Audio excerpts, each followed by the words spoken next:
Hey guys. Hello everybody. Welcome back to the BLT Podcast, and this week is another week of Game of Thrones talk. Nothing better. Before we get into spoilers, I just want to rant about posting spoilers on the internet because it's been driving me freaking insane for the past 3 days.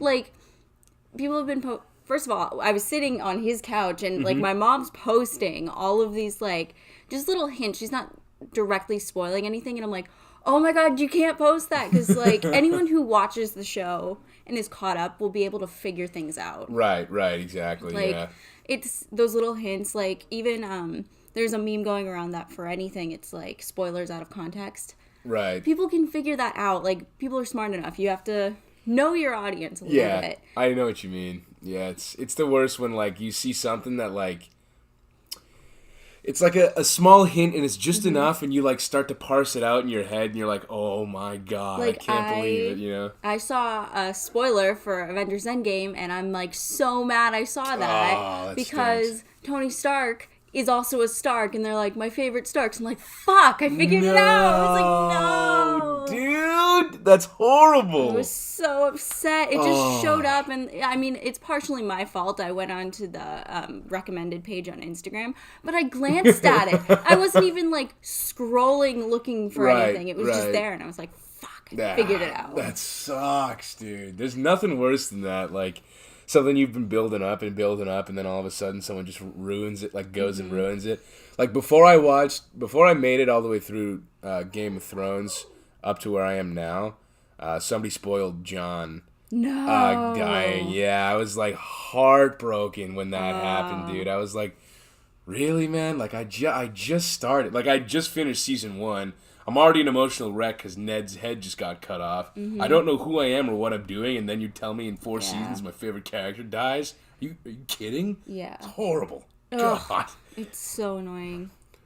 There's a special ring in hell for those who spoil incredible and things. Like, I'll admit, I've spoiled things like by accident because I'll be having a in-person conversation with someone. That's different. And it will have, and I spoiled the Red Wedding for someone by complete mistake. So I was with my friends in college, and I was talking to my friend Natalie, and she was like, oh, but she mentioned Robb Stark, and I was like, well, that doesn't matter because he's dead. And I like had completely forgotten that my other roommate hadn't caught up, because it had been like 2 years since she had watched it. Right. And I didn't like realize it, and she was like, there's no point in me watching it now. No. And I was like, I'm so sorry. I felt so bad for like weeks. That's terrible. Yeah, I know what you mean. Those are like so sadly unavoidable, you know? Like, you don't even mean to, but then you just go ahead and ruin it for somebody. That's the worst, because it's not even malicious or anything like that. Yeah, I do think there is a time period where, you know, it's like, oh, it's been a few years. There's definitely a statute of limitations. Yeah, like, it had been a few years since the Red Wedding even premiered, and, like, since she had watched anything. Right. But she was like, yeah, I'll definitely get back into it, because she still liked the show. And I was like, damn it. Oh, it's the worst, I'm so sorry. Oh, that stinks, dude. Yeah. But, I mean, don't post your spoilers. Or if you have to, make sure you put spoiler warning, like, in all caps. Like, make sure that is seen before you spew. Asterisks, brackets. I just need as much warning as possible. So people can have some time to, like, scroll past, or, like, that little read more thing. Like, that's when people can click and, like, see that. It's just not fair. Yeah, there's, I think if Reddit does it, they do a good job with that. The thing you sent me today had a spoiler warning on it before I even got onto the website. Oh, wow, that's cool. Yeah, you know. Oh, dang. Yeah, see, the Reddit takes that shit serious. Reddit's pretty good with that. Like, it's so funny. Like, it's like a government document. You know how they like black out lines? Yeah, thank you. It's redacted. Like redacted lines. You know, like they do that with spoilers in like Reddit posts and stuff. Yeah. Like Reddit moderators and stuff do it. Yeah. It's really great. Especially, like, when so much information is so easy to access. Like, right. Yeah. You just stumble upon it, and you're like, damn it, you ruin everything. Yeah, exactly. That's the worst. It's just coming upon it by accident, you know, not even looking for it. But, oh well. All right. So there's your long spoiler warning about not posting spoilers. But spoiler spiel, if you will. Now we're going to talk about the Battle of Winterfell. And I guess just because we've kind of been going back and forth past couple of days about like theories and then our feelings about what the show how the writing of the show is going, because we had a pretty decent conversation today. Yeah, absolutely. We were both at work. Should have been working. Should have been working, Was but, not. Yeah, absolutely not. Couldn't think of anything else. No. All right. So, like, do you want to start? Like, well, let's start with we'll go through the episode, like, chronologically before we get to the big moment. All right. Works for me. So, they open the episode. Actually, like, this is the first episode that starts off right where we left off. Mm-hmm. Right. Yeah. A lot of people I saw didn't like the lighting of it when the battle started, how it was completely pitch black. Mm-hmm. After, like, at first I didn't like it, but then I started thinking about it and I was like, no, there really was purpose. Like, it's not like it was a bad decision to do that. Although, if your brightness is up high enough, you can see everything. Like, I could see everything on your TV. Right, yeah. Same, yeah. That's the thing is, like, it's, I don't know what the right word is, but it's like, I don't think it's the right word, but, like, technique, I guess, is, like, kind of what I mean. Whereas, like, they did that on purpose. Like, it's supposed to be, like, dark and gloomy and it's, like, kind of hard to see. And you're supposed to be in the foot of the character. Right, like, imagine you are fighting a battle against White Walkers at night. It is a pitch black. They don't have any lights. They have the fire, and that's it. They can't see anything. Like, it's very immersive. Like, it puts you right in there. Yeah, that's more so what I'm talking about. Yeah, it's immersive, you know what I mean? Like, it really puts you in the shoes of the people on the ground, you know? Like, you're, like, totally understand, like, what your favorite characters are going through in that point in time. And I think it's really great to, like, kind of ground you, in a sense, you know? Like, really make you feel like you're just as lost and confused and scared and nervous and all those feelings that they're feeling right now. And the darkness, I guess, is really good at almost not forcing you, but like leading you into that sort of kind of feeling. Well, that's the thing I love about filmmaking in general is that it's super manipulative. It manipulates you into feeling a certain way, into like seeing certain things. Like that's what it did. It made you like what you could see was what they wanted you to see. Mm-hmm. Right, which is definitely cool. Yeah, and I had another thought. Now it's gone. About darkness and scary things. Hello, darkness, my old friend. No, it just like it made sense. But maybe if you couldn't see anything, just adjust the brightness on your TV. Like, you know how in some scary video games, they're like adjust the brightness so you can see every bar. Right. Maybe do that. Yeah. I know what you mean. Yeah, exactly. Like make sure that like if go for first of all, definitely an episode you should be rewatching. I don't know if I can. It was a lot. I've only rewatched it was on HBO last night because I had switched from watching behind the scenes thing and back to regular TV. It was on again. I watched the last 2 minutes of it and I was like, that's it. That's all I need. Yeah, no, it is really intense. It was a lot. Yeah, it's a lot. I would have liked a one thing personally. Like, I mean, we are going out of order already, but like I would have liked a little decompression at the end. But of course, we'll get there when we get there. That's the next episode. Yeah. But true. So after this storm rolls in, and Melisandre comes back. Yeah. Which is seemingly out of nowhere. But she had mentioned it, and I think they're using her kind of as like we set this up, like we knew what was going to happen before. And that's how the books are too. They're all foreshadowing. Absolutely. And like, because I'm on the third book now. Oh yeah.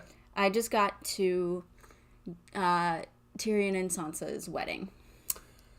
Wow, I think you're ahead of me, actually. To be fair, Bill is actually physically reading them. I listen to them while I'm at work. There is a difference. It's a slight difference, only slight. And I also read at a 4th grade level, but... You're still reading. Yeah, like, true, I can't... Yeah. Those books are hard. I'm like... They're dense, man. They're dense. They're wicked dense. Like, I have to, like, read and reread and, like, everything like that. But even listening to them, I have to replay things because I'm like, wait, what happened? I would too, yeah, definitely. Oh no, what part I'm past Tyrion's and Sansa's wedding. Daenerys just got the Unsullied. Oh, cool. Yeah. I'm That scene unfolds way better in the show. Really? Mm-hmm. No way. Because of the way it's written, like it's very chaotic, and I'm like, oh, this seems like it wasn't planned as well. Like, something about it. I don't know. Right, no, the I know what same you things happen, but the order in which they happen is different. Yeah, I got you. And just the way it's written, I was like, oh, I miss the music. I miss, like, the drums and everything. Like yeah, no, that's definitely one thing about film that's, like, different.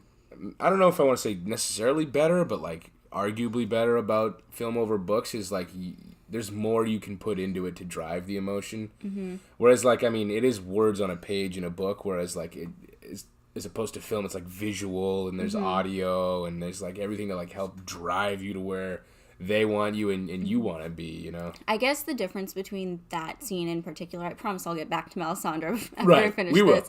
Will. The big difference is the lack of description really? on George R. R. Martin's part, which is funny because he describes a lot of things like in super detail, and in this one I was just like, you feel like you like breezed right by that, buddy. Yeah, right, yeah. Kind of skipped on over that one, pal. Yeah. I got you, yeah. I'll let you know when I get there with my thoughts, but I don't know what page it is. I just know it's like chapter 20-something. Got you. Yeah.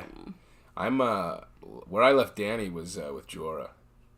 Oh, okay. I'm like way ahead of you. Yeah, then. I'm still back then. Yeah, Okay. Yeah. You're definitely far ahead of me. What chapter did I just read today? Ygritte just defended Jon against Mance and the Lord of Bones. Okay, listen to that this morning. Oh, yeah, so you're not far. Okay, all right, yeah. I love that chapter, by the way. That chapter's awesome. Yeah, I love how like caught in the mosh like Jon is. Mm-hmm. So good, very well written. Yeah. Okay. So anyway, Melisandre. Right. Yeah. Melisandre comes back. Yeah, she's a character that I didn't like for a lot of it because I don't know if it was because she was so mysterious. I don't know if it was because she was like leading Stannis to make horrible decisions and in the name of this god. And like my feelings about religion aside, like I'm not one to like blindly follow anything just because it's something that you can't see. So I don't think that's why. I think that's why I didn't like her too much. She also burned Shireen, so like, fuck you. Like you're a total dick. Yeah, that's absolutely terrible. I said it before, I cried, and I think like even like if they show flashbacks of it, I'm like, oh fuck you. Yeah, like, no, same. Yeah, I know exactly what you mean. Like, damn, don't bring me back there. I don't want to know. I don't want to remember that. I don't want to relive that crap. Yeah, no, Missandei definitely like a controversial. Or Melisandre? Sorry, you know where my mind's at. Oh, jeez. Melisandre is like definitely a what's the word? Controversial, I guess, character in only in terms of like mixed opinion. You know, people like either I feel like mostly didn't like her, but you either liked her or you didn't. I feel like there was no like gray area with Melisandre. Yeah, which is funny because she is a gray area character. She's not good or bad. She's just kind of a character. Right, exactly. Which is so weird, like you're saying. You know, to have that stark difference. God, I hate myself. But yeah. Oh, actually, speaking of puns, do you want to hear some? I got so mad I like turned off my phone when I saw this. It's such an annoying dad joke. Firefly and waterfall are opposites. God damn. I turned off my phone. Get out of here, I was like, man. Fuck you. Oh my god, dude. Go away. Right? Get out of here. That's terrible. I was so mad. I was like, I hate this. Yeah, right. I hate existence. That was on Twitter today, and I was like, I need to turn my phone off. Yeah, right. I feel that, dude. Yeah, no, and but Melisandre though is like, I think it was good because it really gave her a sense of purpose in the show. Not that she like, you like understood her motives before, and like you understood like what she thought her purpose was. But I think they did a good job of like kind of putting that on its head, and like she kind of turned into a good guy at the end. Like she was fighting for the living, like all along she technically is a good guy, but she just the way she goes about it. It's very funny because it's such a human thing. Yeah. To be both good and bad, and like you make bad decisions, and then you know, and her and Theon are in that same boat of like, you made some shit decisions in the beginning, but you have truly redeemed yourself. Right. Yeah, I know exactly what you mean. The two of them are very similar in that respect. You know, they kind of go about it in different ways in terms of like how they go about doing it. I guess like Theon's more so like confused and rash and like. Well, Theon's just a kid. She's like really old. Yeah, so that's true. Think. Yeah. But I guess that's like, you know.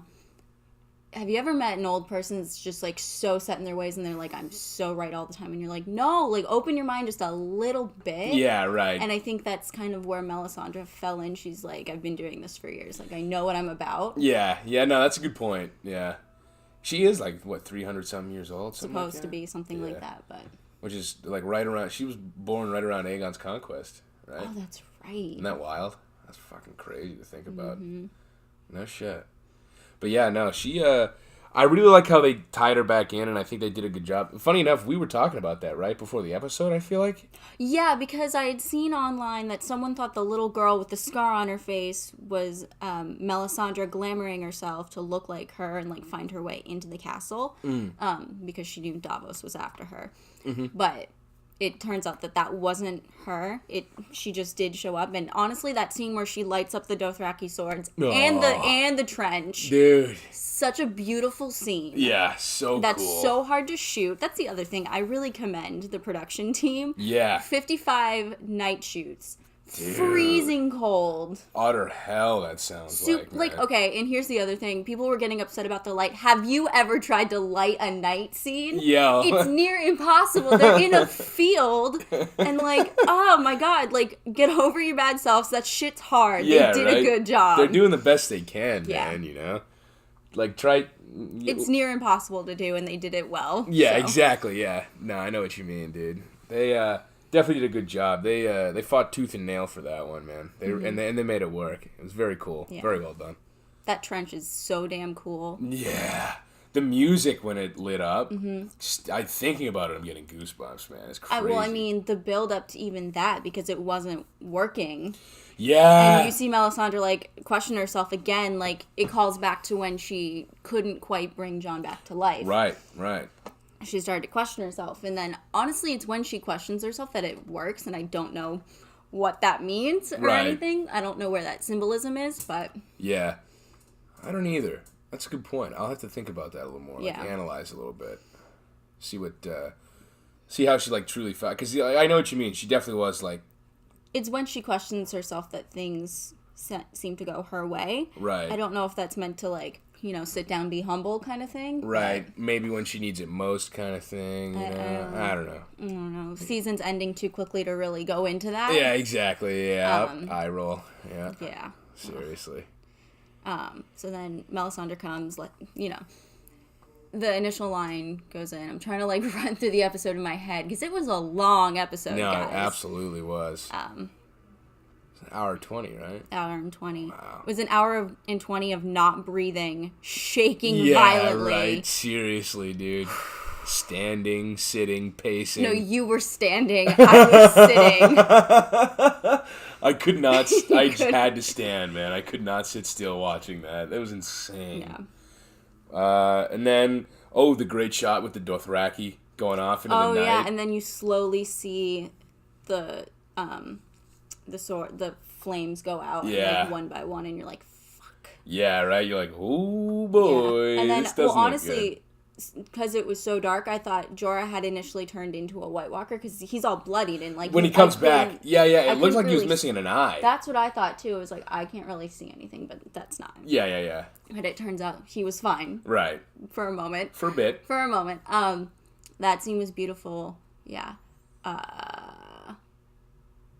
So they get... So the behind-the-scenes thing that's on YouTube, it's like 40 minutes long. Watched it. It's awesome. It's so good.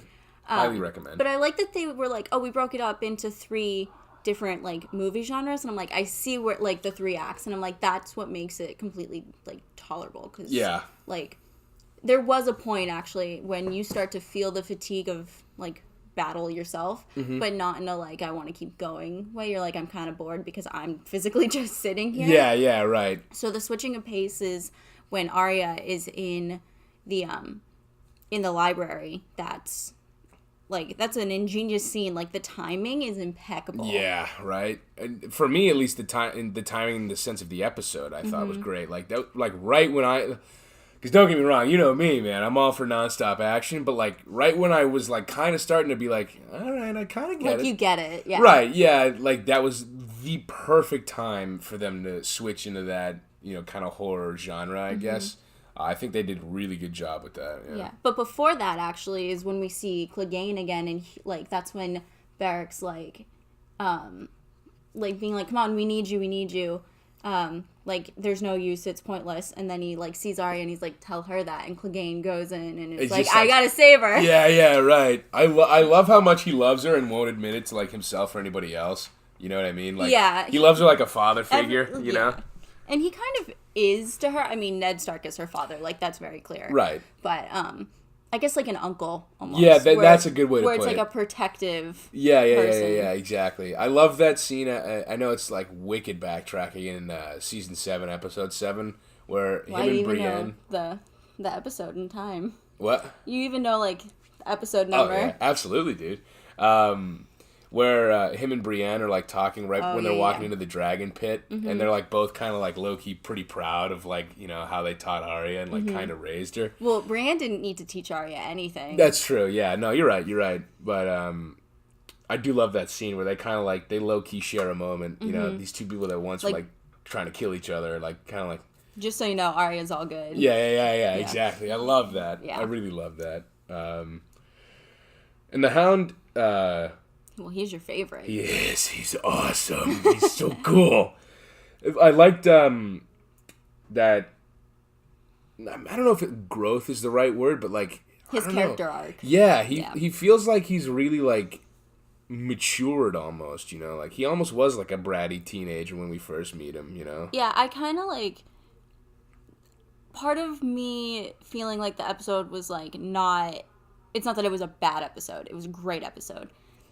Short change kind of in terms of like the big picture was that so maybe after he saves Arya, like might have probably died. Like you could have killed him then, but I guess he still has to deal with his brother. Yeah, so his story is not quite wrapped up, I guess. Right. That's the only thing that made me think the Hound made me know rather that the only person I knew was getting out of this alive was the Hound. Really? Yeah, absolutely. I knew Jon going into the episode. I knew Jon and Daenerys were good because they're the ones battling for the throne. Well, right. Daenerys is battling for the throne. Jon is not. Jon doesn't give a shit, dude. Jon's just trying to like chill in the north, I don't know who I am right now. Yeah, he's in the middle of an identity crisis. He needs to go on a camping trip. Yeah, right. No, exactly. He needs to go hiking. You know, like who he is. Sit on top of a mountain for a couple of days. Or he's done quite a bit of that. Maybe he just wants to like sit at Winterfell and like think. Yeah, just like hang out. You know.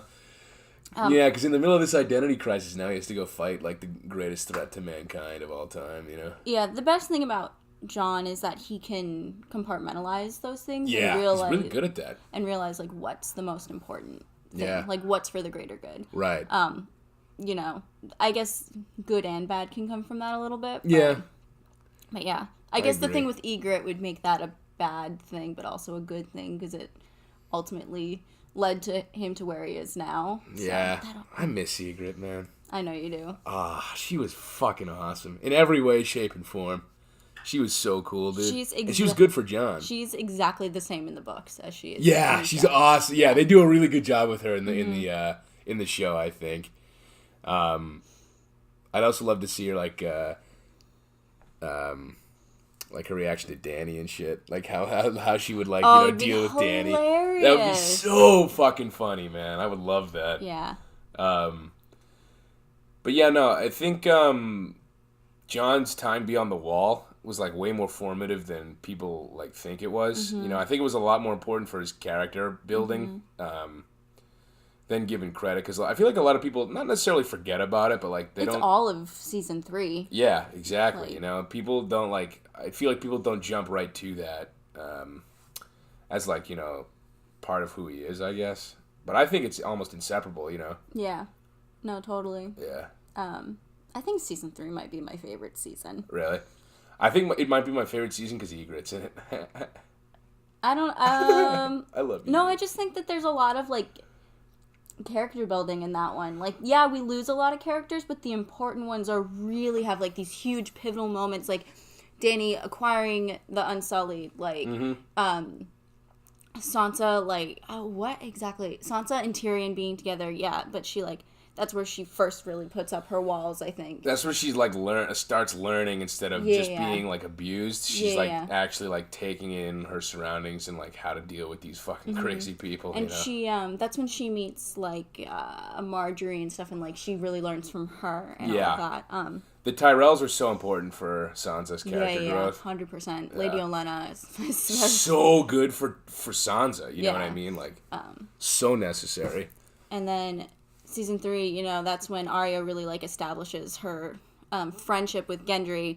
Wink, wink. Nudge, fucking nudge. Yeah. But even then, like, it's before she goes to the House of Black and White. Like, that's where it's when she first ends up with the Hound, so.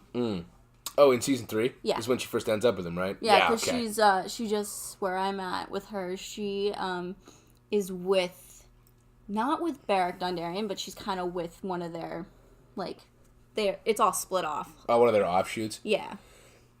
I think Arya might be in the same place for us, because she just got recaptured by Harren or whatever, or the stable boy. She just got, like, grabbed by him, and that's the last time I saw her, rather. Honestly, not much changes. The only difference between the show and the book is that they go to a couple different places, and everyone, like, makes her dress up like a girl. Oh, and she's like, I hate this. Yeah, I bet, dude. Yeah. So yeah, season 3 is really pivotal, but it all harkens back to season 3, because that's when Arya and Melisandre hook up, and that's when she's like, I see darkness in you. I see eyes, you know, you'll close forever.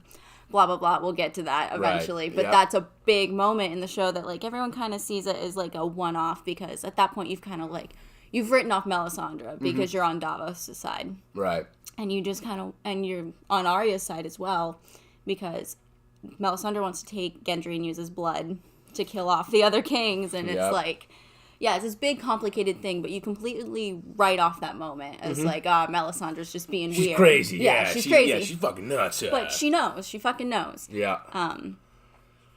Which is, like, so weirdly validating, because, like, that, like, makes you... It makes you want to rewatch the show. Yeah, dude. I was going to say, though, that it, like, makes you really, like, think about Melisandre's powers, you know? Because she questions herself so much in the later seasons, but if she's able to see that early on, you know what I mean? Like, there's some validation in there, you know what I mean? Like, there's some validity to it, yeah. Yeah, like, she's not all fucking crazy, you know? Like, I think that she is so sure of herself, but she just read it wrong. Yeah. Or maybe, you know, what she was seeing was necessary to get her where she is. I don't know. Right. Probably. That's Bran's whole thing, is it's like, everything that happened led us here, so, like, you gotta kind of forgive and move on. Right. Not necessarily forget about it, but, like, learn from it. Yeah. But I do want to backtrack just a little bit before we were talking about the Hound. The callback to season 1 with Arya and Jon, when Arya gives Sansa the dragon glass, stick him with the pointy end. Yeah. I was like, oh, which one of you is dying this episode? No, yeah, I know what you mean. Yeah. That was sketchy. I'm not gonna lie, I did think we'll get to it. Let's talk about the crypts. We can talk about the crypts, because that's kind of intercut throughout all of it. Yeah, true. Yeah, good point. I think it was, first of all, really powerful to see Sansa completely give up. Not necessarily give up, but you know what I mean? Like, she recognizes that, like... Sansa keeps it so real. Yeah, she does. Yeah, it's really cool to watch. She's really realistic. She no longer has these, like, childish fantasies of, like, you know, growing up and marrying a prince or, like, a lord and all of this of what she was taught. And her line is, the bravest thing we can do now is face the truth. Like, that's so fucking true for her, for everyone. Like, you just kind of got to be real. And, you know, I guess the goal of, like, defeating the Night King and, like, defeating everything is great. And having this idea of what it'll be like, but you have to, like, focus on, like, what's happening right now. Yeah. She and how are you going to attack this? Yeah, right. She does a great job of, like, keeping everybody kind of, like, not necessarily, maybe centered is the right word, but, like, she lets everybody know, like, this could go really bad. This like, you guys gotta understand, this could be the end of you, you know? Yeah, like, and we're down here because we can't fight. Like, we have to be honest with ourselves. Right. Although Tyrion, I would argue, could put up a good fight.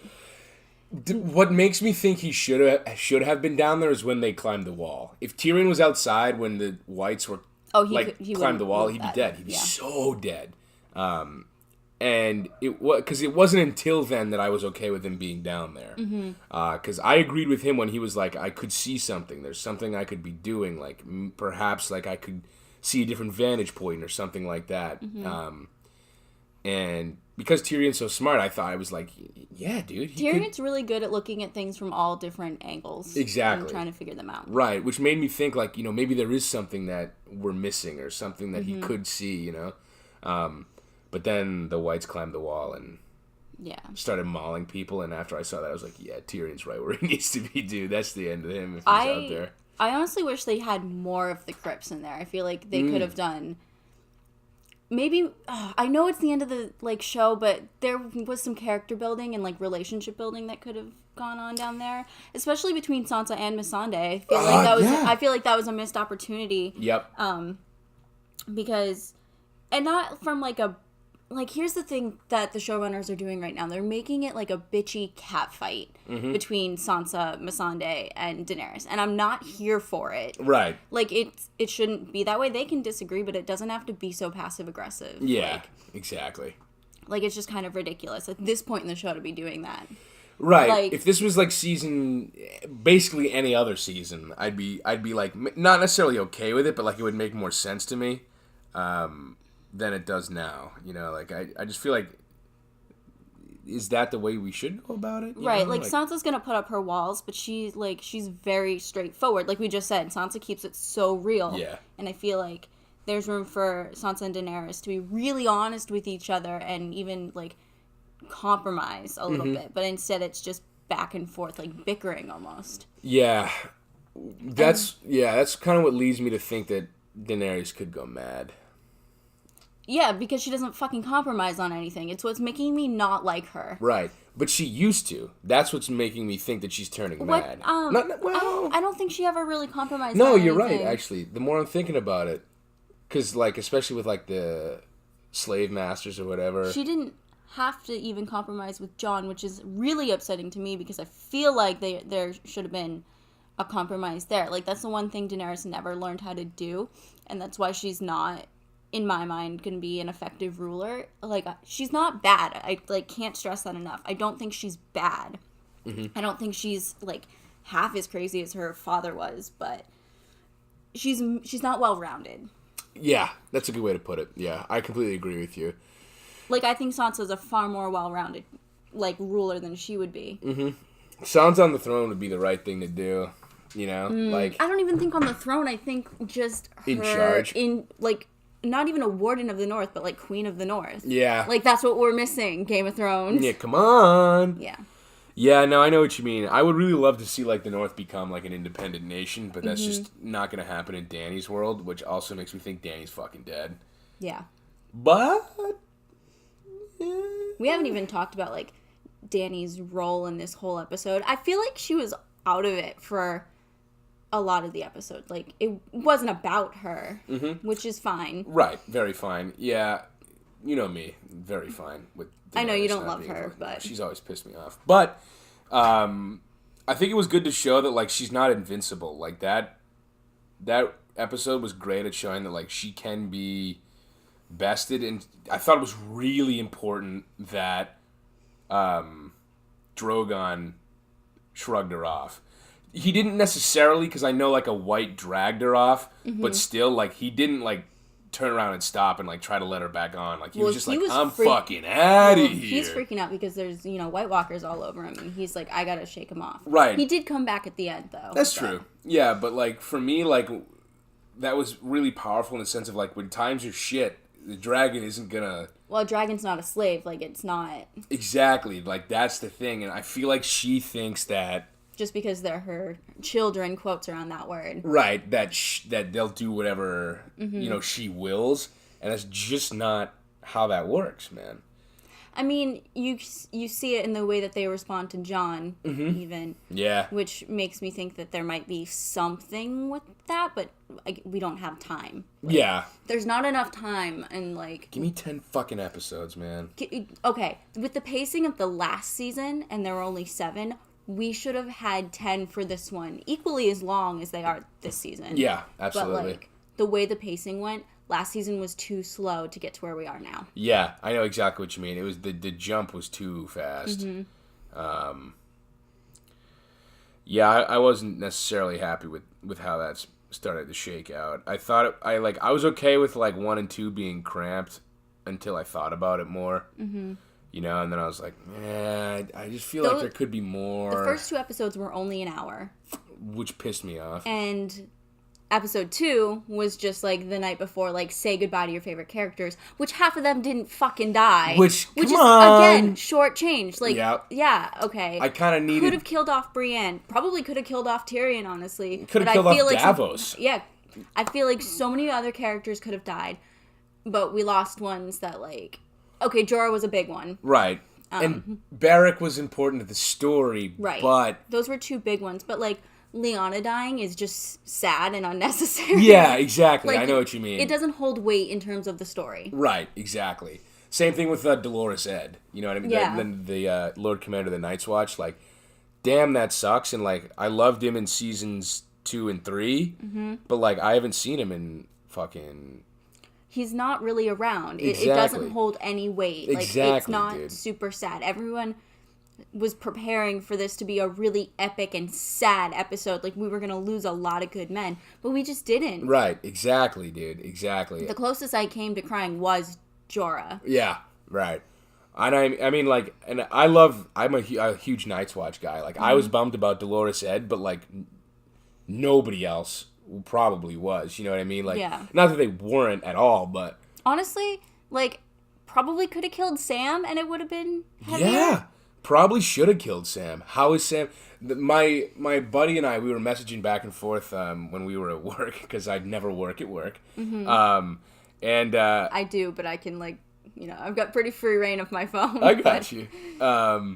And the first thing he says to me is, "Good morning, Samwell Tarly. How are you still alive?" You know what I mean? I was like, "Dude, you're so right." Sam should have gone down. I think. Only because, if you stopped showing me Sam before he got dogpiled, I would have been, okay with him somehow making it out of there. But, you showed, a bunch of whites just jumping on him. He was just sitting there crying the last thing we see of him. Yeah, and he's somehow alive. Right. Again, I love Sam, and I would be sad to see him go. But, the episode had no weight. Yeah. Yep, I know exactly what you're saying, dude. Yep, 110% agree with you, too. They should have killed somebody bigger, I think. Even bigger than Sam, I don't know who necessarily, and who it would have been that it still made sense to the story. I mean, and they killed Theon, and that was sad, but, We've been tumultuous with Theon for the last. Yeah, everyone who died was kind of iffy. Yeah. Again, Jorah was the biggest death. Yeah. We haven't. The only one that I would be even more upset about is Ghost, but we don't see him until we don't see him. We see him once when he's with the Dothraki, and I swear to God, that's when they killed him. Right. But here's the thing. I know that the show didn't do a lot with the direwolves, but the direwolves are super important to the Stark kids. In the books, they're inseparable. They're so important. Yeah, exactly. And they started that off when, you have to kill Lady with Nymeria, and the fact that she came back in season 7 when Arya's heading to Winterfell. The wolves have importance. And yes, Ghost is silent, but that's the thing with Jon. What happens when Ghost dies? Does that mean that Jon finally has a voice? That it's gotta. Yeah, no, I know. Wow, I didn't think of that. You gotta do something. Whoa, you're smart. Wow, that's fucking awesome. Thank you. That's really cool. Thank you. I tried. Yeah, I never thought of it like that. That's awesome. But yeah, no, I know what you mean. What the fuck? They killed. It was supposed to, I was watching an episode recap or something, and there was a Dothraki guy that stood up as a zombie that I recognized as a Dothraki. Right, you recognize him, but But apparently that's one of her blood riders. Yeah. You know what I mean? I didn't know that. You know what I mean? Like, and I was not moved by that. If you were reading the books, you would know it. Yeah, exactly, dude. Yeah, it's just... You know what would be really cool is if during that battle in the books, he writes a Night King point of view chapter. Oh my god. I would shit my pants, dude. I would lose my shit. Need that. They took so much time setting up all of this stuff about how the Night King was created and like the symbolism, but they didn't follow through for the sake of time. Mm-hmm. Which pisses me off. Like, it sucks. Like, I don't have a problem with the greatest scene that was shot. Mm-hmm. Which I guess we can go to. But Arya killing the Night King was amazing, and like the perfect relief, and the timing was great. Mm-hmm. And the way she did it, dropping it from, was sick. That was sick. Totally badass. But there was no explanation. It was just kind of like slow-mo to Bran, mm-hmm. and then he's dead. Like, yeah. I mean, like, and don't get me wrong, and I know you feel this way too. Like, great episode. Like, mm-hmm. Holy shit. It's, like, what a fucking show. In terms of filmmaking, it's a great episode. Wow, yeah, absolutely. But not in terms of story. Exactly, right. Very well said. Yeah, like, is cinematography the right word? Yeah, cinematography. Yeah, that's camera like... movements? Yeah, everything like that. Yeah, it's like super, super well done. Yeah. Like, that's like maybe one of the only episodes where you really see, like, the crew, like, carried that episode. Like, it wasn't the actors that did that. It was the crew. Their acting was pretty good. Yeah, I mean, the acting, of course, is awesome, but, like, the cameramen and the crew behind it, like, really carried that episode. Mm-hmm. Like, that was very well done on their part. Yeah. I do know what you mean, though. Like, I like how they never really have ever done slow-mo before, mm-hmm. Which definitely made that scene more impactful. The music, I think, really set it for me. Oh, dude, so good. The second that music started and I was like, okay, it's the end of the episode, like, what's going to happen now? Like, is all hope lost? And then fucking Arya comes out of nowhere! Barreling out of nowhere, dude. I love it. Like, I'm completely okay with her killing the Night King. It's the fact that there was a lack of explanation and, like, people just taking, like, Dany failing and, like, Jon failing to kill him all makes sense because their tactics were wrong. And especially because, like, Arya's this trained assassin and she's dead silent. Right. Like, it makes sense. Yeah. But you have to extrapolate on all this if you set up all of this plot. And right. then, like, you know, I was saying to you earlier that they don't have time to do it. They don't, you know, I don't know if they had the actors sign on to do it, like... Mm-hmm. Yeah. Because I feel like you can keep the show going for maybe 10 seasons, but I do feel like, you know, they did switch gears to this prequel that they're setting up, and any new or pertinent information, like anything important they have to say, they want to put it in the new series. Yeah. I would have liked if the Night King said anything. Right. Literally anything. He could have said, like, a cryptic sentence that didn't make any sense. He could have gotten up to Bran and said, "It's time," and I would have been like, what does that mean? Yeah, exactly. You know, he could have said bananas, and I would have been like, fucking wow, that really it all makes sense now. You know what I mean? Like, yeah, you needed something. I did need something out of it. I needed something like that. I needed, like, some sort of, no matter how small or cryptic or whatever, mysterious hint towards a motivation that they have. I needed that. Yeah, and it didn't. I'm afraid it's gonna be some, like, ass backwards, like at the end of, like, the next episode, Sam is gonna, like, read something in a book and, like, fucking, like, here is the manifesto of the Night King. He was after this, and his motivations were that. And that's gonna piss me off if it's all, like, after the fact bullshit. Yeah. I mean, it would be nice in terms of closure just to know, but, like... If anyone's going to figure it out, it's going to be Sam and Bran. Right, yeah. Maybe after killing him, like, Bran can see more or something, and we get, like, I would like... The only thing I would be okay with is, like, a really trippy vision that Bran has of, like, somehow telling the Night King's motivations. But they close the book. Like, that's the end of the chapter. Right. Like, it's not... Gotta wait for George to write the book. Yeah, George, dude, hurry up, man. How do you feel about the manner in which the Night King was killed? I'm okay with it. Yeah. I think it makes sense because Arya does use Valyrian steel, and it makes sense that, you know, this old dagger that she's got, which is the cat's claw. That was one of the first Valyrian steel blades. Like, right. It makes sense. Yeah. That's fine. And it's right, and it is right where the dragon glass was. Like, that all makes sense to me because the dragon glass was the Children of the Forest's weapon, and then Valyrian steel was the First Men and, like, the Andals. That's their weapon. So that makes sense. Yeah. What, I guess when I showed you the Arya as Azor Ahai one, I guess that it is kind of forced, but, like, I'm okay with it if they went into detail, but they're not going to. Right. So I think that's where I'm getting annoyed with it. And where I don't quite believe it. In terms of the show, book still isn't out. Yeah, right. In terms of the show, like, I liked that it was still a Stark that killed him. Mm-hmm. I thought that was totally necessary. The only other person I would have been okay with is Jaime. Jaime, really? Yeah. Because I had a theory the whole time that Jaime was Azor Ahai. I saw something that was like Cersei's the new darkness, I guess. That's what I'm thinking, man. Like, it's transferred to Cersei being the ultimate evil and Azor Ahai having to... Yeah, I can follow that a little bit. Sorry, I'm going to plug in my laptop because I feel like this episode's going to be a little longer than an hour. But keep going, explain that a little bit while I do this. Yeah, no, like, I'm cool with it being Arya as the one that kills him, because, like I said, obviously, it is a Stark who's done it. Plus, like, Jaime definitely has to be the one to kill Cersei, so, like, having him kill both the villains would be kind of fucking annoying. I just feel like it wouldn't necessarily fit the narrative of the show, like, all of a sudden, like, Jaime's the mega hero over Jon, like, that wouldn't make any sense. What, if Arya kills Cersei, how do you feel about that? Because Cersei's on Arya's list.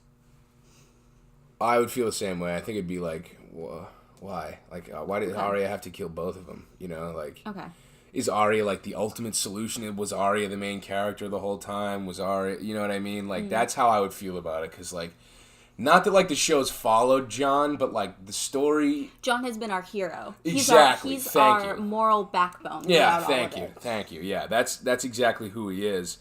So to, like, transfer all of, like, the trauma and the work and the shit that Jon's gone through into him just, being there at the end instead of... And having a claim to the throne. Yeah, you know what I mean? Like, that would feel kind of BS to me. If, we have this big reveal of his true identity and it's all, like, just because he, like, worked hard to get there. That would kind of piss me off. Which I honestly, like, Jon is a hard worker, but I don't feel like he worked hard to get to the throne. You know what I mean? Yep. Yeah, I know exactly what you mean. And like, I think part of that is that was never in his head. And Arya doesn't want the throne either. She just wants her family back. Exactly. So I don't think Arya should be the one to kill her. But one thing a coworker of mine was talking about, because we don't work at work, is that he was like not necessarily happy with the, like, Arya all of a sudden just being there and killing him. Like, why is Arya all of a sudden airborne and then stabbing the Night King? Like, how did she get past all the whites and everything? Well, my answer to that is that she's trained assassin. She's super quiet. My answer to that is it incorporates that. Okay. I think, like, because I forget. I know I'm right. I feel it in my bones, and I'm pretty sure it was confirmed at some point earlier on in the show, but the whites are an extension of the Night King, right? Mm-hmm. And it's a hive mind, so they pay attention to what the Night King's paying attention to. Mm-hmm. And, like, even though the Night King is the Night King, like, he's probably still, like, heated and, like, fucking, like, anxious about, like, Bran, you know what I mean? Not necessarily anxious is the right word, but, like, he's still, like... He's focused on all his focus is on Bran. Like, there's nothing else that matters now. He got past everybody else, so he thinks. Mm-hmm. Like, he's done the hard part. Now he's just got to stab a cripple in a wheelchair. But... So, like, that makes it possible for Arya to sneak past everybody, because, you know what I mean? Like... And the whites themselves, too, like, they even stop attacking everybody in the yard. I think that's like how they justify Sam still being alive while he's just crying like a little baby. They kind of stop. It's because everybody, like, stops once the Night King gets into the Godswood. Mm-hmm. But yeah, and because she's so silent, like, he doesn't break his concentration. It's not until she yells when she's about to stab him that he turns around. When he turns around, yeah. Yeah, okay. Yeah, I don't really have a problem. I don't know anyone who's really, like, mad about the person who killed him. I think they're more like, wait a minute, like, you have to explain this a little bit. Like, how did she get there? Like, it's not so much who, it's, like, how and why, yeah. No, I completely agree with you. I'm with you on that one for sure. Not upset at all that Arya is the one that did it, but I would like to know why he's in the friggin' Godswood. You know, like, what drove him there? What drove him so far south? What drove him from his home or whatever? Was it in that thing that you sent me about Bran being the Lord of Light that he could see into, like, what was going to happen and he knew that Arya needed to be there, or was it something else? Yeah, I think it was that. Okay. Again, that theory of Bran manipulating time, it's just, like, it's so close, but just, a little bit of, like, I think you might pull a muscle from reaching. Yeah? Just a little bit. You think? What do you think is the most unbelievable of that theory? I think it's that he can manipulate time. Because while he can, like, view things, I don't really think he has the power to change anything and make sure that his younger self gets that goddamn dagger. There's a disconnect there. That part, I'm kind of with you. What makes me think that he can... I think he can semi-manipulate it. What else pissed me off is, like, okay, you're missing information about how the fuck Littlefinger got that goddamn dagger. Right. Like, that's a big, pivotal bit of information that if we had, I might believe it, or I might be able to say that's fucking bullshit. Yeah, right. No, I know what you mean. What makes me think that he can manipulate the past only slightly, I think, is when he calls for Ned. And when he's running into the Tower of Joy and he hears him and turns around. That's what makes me think it's plausible that he drove King Aerys insane by whispering into his ear. Burn them all. Yeah, burn them all 1,000,000 times. Maybe. What if that was the previous Three-Eyed Raven and not Bran? It could have been. You know what I mean? Like, that's the thing is, like, I think it's tough to have it be solely Bran. I think if, like, you extend it to all the Three-Eyed Ravens would be the Lord of Light, and it's just, like, them passing it on, it would make more sense. But, yeah. I had another thought, and now it's gone. Fuck.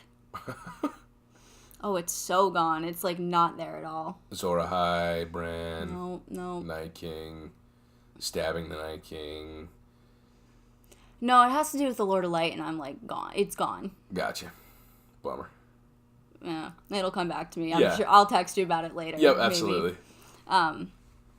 Yeah, there's just a lot of things that are unanswered that I'm, like, kind of about. But I think overall it was a great episode to watch. I don't know if I'll be able to watch it again for a while until I rewatch the series. Yeah, I'll definitely rewatch the series. I'm not excited about a prequel. And I hate sequels, prequels, and in-between-quels. Like, I'm not a fan of them at all. Really? They cheapen the experience. And especially because of the way that the last 2 seasons have gone, it's no longer George's writing. It's not him. I like his writing. Yeah. I know precisely what you mean with that.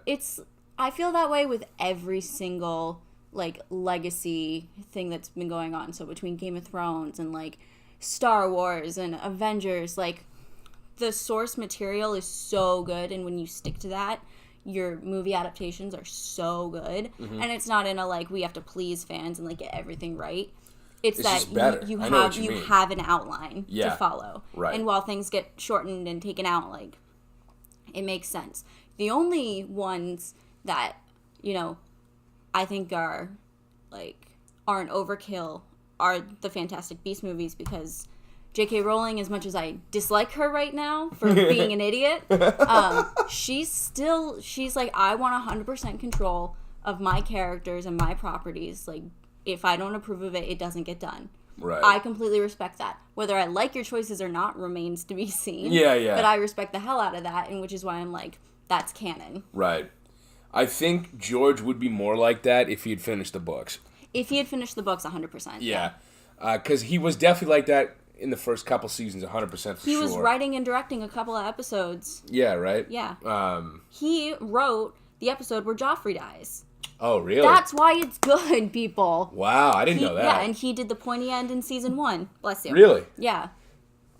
Bless you. Wow. God. That was painful, that one. Looks painful. Yeah, I had to hold that one in. Jesus. No way. I always forget that he writes a couple episodes, and you always remind me every time. Well, it's because you can tell. Yeah. Like, you can really tell that, you know. Well, those are the most memorable episodes. Like, okay, so D.B. Weiss and David Benioff, they're great writers, but they're not George. And, yeah.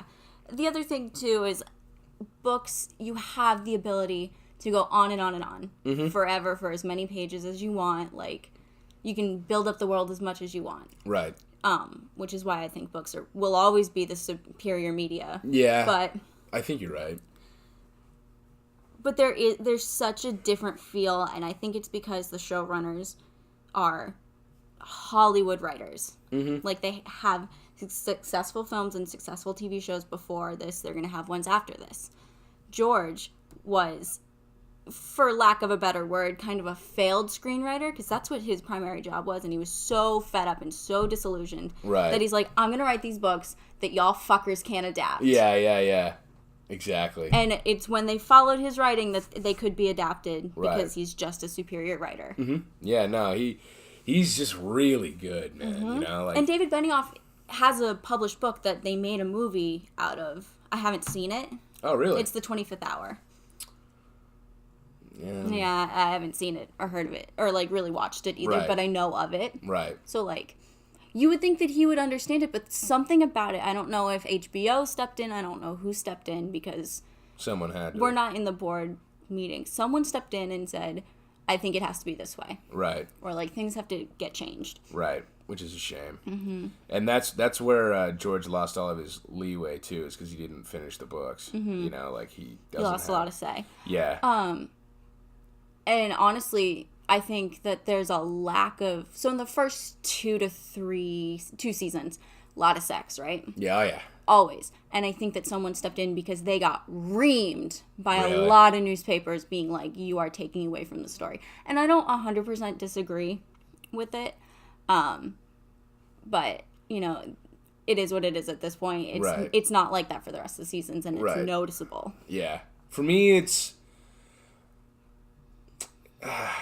Because, like, I'm not necessarily all for, like, watching softcore porn in between sword fights. Right. But it's there in the books. It's in the books, You know what I mean? Like, it's kind of... And, like, for some characters, it is important for the storytelling, you know? Like, Tyrion with Shay and shit. Jon and Ygritte, yeah. You know, it's really... It's pivotal to the story. And character growth. But the way they were doing it, it was focused on all the brothels, and guess what's not really in the books? Yeah, true. The brothels. Yeah, there's none of that, really. None of, but there's not a lot. Yeah. They're, like, more so, like, in passing. Yeah. You know, like, transition periods or places, you know, like, it's more so like, you know, Bronn just came out of the brothel, then we see Bronn in the brothel, you know? If it's an explicit sex scene, there's a reason for it. Right. Jon and Ygritte, for instance, like, that whole being part of his story arc and him, like, loosening up and, like, becoming a man. Well, coming to grips with how things actually are and, like, a different perspective from what he was taught. I'm going to have to read after this. But the other, you know, when they were showing it, I always go back to, I think it's in season 1 or 2, where Baelish is just giving this big soliloquy about, like, how important things are, but you can't hear what he's fucking saying. Yeah, right. Because of the 2 girls in the background. And I'm like, there's something so important happening. Yeah. This isn't even in the books. Yeah. Like... No, I know what you mean. Yeah, it was... Like, give it a purpose. I have no problem with explicit sex, but, like, please give it a purpose. Yeah, I know what you mean. Just having it there for the sake of having it there. Because sex sells and it's HBO when you can. Yeah, There's a big difference. Yeah, no, I completely that agree makes with you you. laugh. No, I it completely really agree annoys with me. you. I'm the same way with like drug scenes and like trippy sequences in movies. Like, what is your purpose? What are you trying to accomplish with this? Right. Or are you just doing it for like art for the sake of art? As much as I love art, you please explain why you're doing this. Right. Yeah. I know what you mean. Like, in a narrative, at least. yeah, like even down to like a comedy, like pointless tripping on acid is like.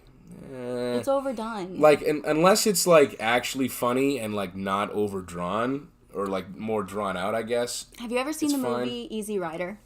No, but I've heard I would like it. Oh, it's such a good movie. Really? You would really like it. That has a really trippy sequence, but the whole point of that movie is that, like, it's counterculture, and the tagline of the movie is two friends went looking for America and couldn't find it anywhere. So it's kind of it's a great fucking movie. Like, and it's just about, like, you know, a different perspective. Like, there's a point to it. Right. So. Yeah. Yeah. I like things that have a point, you know. I stick them with a pointy end. Oh, wow. How dare you. Oh, man, that's awesome. Jesus, dude. Sorry, I got a million of them. No, it's fine, man. You should start writing. Oh, I love writing, but like, this is why I have such strong opinions about people's writing. Right, yeah. I know. I'm not saying I'm the greatest writer. Right. No, I know a thing or two. Right. There you go, man. Yeah, no, I mean, all in all, obviously still love the show. Mm-hmm. Obviously it was an important episode. And in the grand scheme of things, like, I love the show for the show. You know, I love the show for the journey, not for necessarily the conclusion. Mm-hmm. Like, of course that's important in, like, you know, like what we've been driving at for 8 seasons. Mm-hmm. But for me, getting there is just as important as the punchline, you know what I mean? Yeah, and, you know, with the whole sequel thing, my whole argument is, you know, sometimes the best part of something is that it ends and, like, you're like, oh, this is amazing, and you can cherish it forever without, like, oh, it's been going on so long, I'm kind of tired of it, and they really ruined it with this one guy. Like, yeah, I know what you mean. Yeah. That's just how I feel overall. I fear that with them hastening their pace throughout these last 2 seasons, this one especially, just because the episodes are longer, it doesn't mean that we're getting what we need to conclude the story. Right, so. Yeah, length, it's not about the size of the hammer, it's the nail you're hitting. Exactly. You know? Yeah, it is what it is at this point. I need to, like, stop looking at things on the internet about, like, oh, well, since we're past the point of the books, like, this is now canon, which I don't think is really true. I think that there's the show canon and there's the book canon. Right. It's not like George R. R. Martin is dead. He's still writing. Like, we're going to get our conclusion with all of the detail that we need, and then we can enjoy the show for introducing us to it, because I know I needed the show to get me into the books. Oh, absolutely. Because they're so freaking dense and confusing. Yep. I need to be able to see the characters in my head. Yep. I don't think I would... I couldn't pick up those books just out of the blue. Yeah, there's no way I would have read as much as I have in the last couple of years if it weren't for the show getting me into the books, period. Mm-hmm. You know what I mean? It was definitely great for me in that way. Like, I've opened my mind, and, like, I've definitely been, like, more open to reading and stuff like that, because I used to fucking hate it so much. But like you were saying, though, like, with the show canon and the book canon, like, you have to be able to kind of separate them. Like, they're definitely linked, obviously. It's the exact same story and the same characters, but, like, it's not the exact same story. Not the same. You know what I mean? Like, it's told slightly differently. There's the points of view are a little different. Like, it's... The difference is the restriction of TV. Yeah, absolutely. And movies. Like, there is a time frame. Mm-hmm. Then, if you don't fit that time frame, time's up. Exactly. It's not like you can... Yeah, exactly. It's not like you can make TV and film to be paused. You know what I mean? Like you do a book. Like, where you just stop somewhere in a book for now, and you can pick it back up later. Like... You can and you can't. Because we have a pause button. But... Yeah, right. But it's not like you can come out with, like, a 7-hour movie. And if you are doing that, that means you're in the indie scene, because there are 7-hour movies, but it's under a whole other genre, which I'm not going to... Really? Yeah, it's called slow cinema. I've never heard of that. It is a great genre. Right. It is exhausting. I bet. Yeah, I bet you that's really tough. It's really hard. And, there's a whole saying about, and it kind of different, but it goes with slow cinema. The most accurate telling of anything would be a movie where nothing happens. Because think about a span of 2 hours in your life. Yeah. What happens? Fucking nothing. Absolutely zero. Absolutely nothing. Yeah. Wow, that's powerful. So, yeah, it's an interesting thing to think about, but, it's two different forms of media. They're doing a really good job with what they can. I don't want to, sound like I hate the show. No. Right. No, Love absolutely the show. not. Show is, still my favorite show ever. For me, at least. Well, yeah, I think it's one of the best shows ever made. I think that the first 5 seasons are probably, what make it super great, and then the rest are all right, we gotta, más rápido. Yep. I completely agree. I don't know.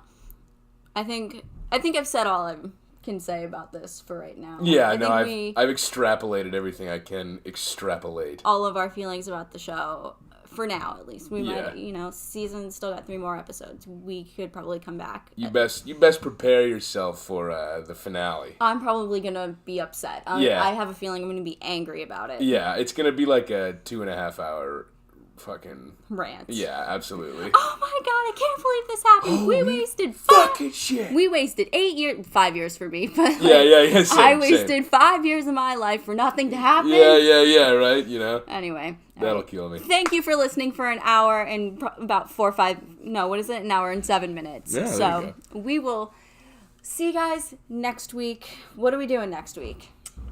I don't know. You pick. Ooh, wow, fancy. You know what? I don't know. That'll have to be a little bit of a surprise, I Meaning guess. Billy's got homework. Yeah, I've got a lot of homework to do. I'll get back to you on that, guys. All right. Thanks for listening. Bye. Thanks so much. See ya.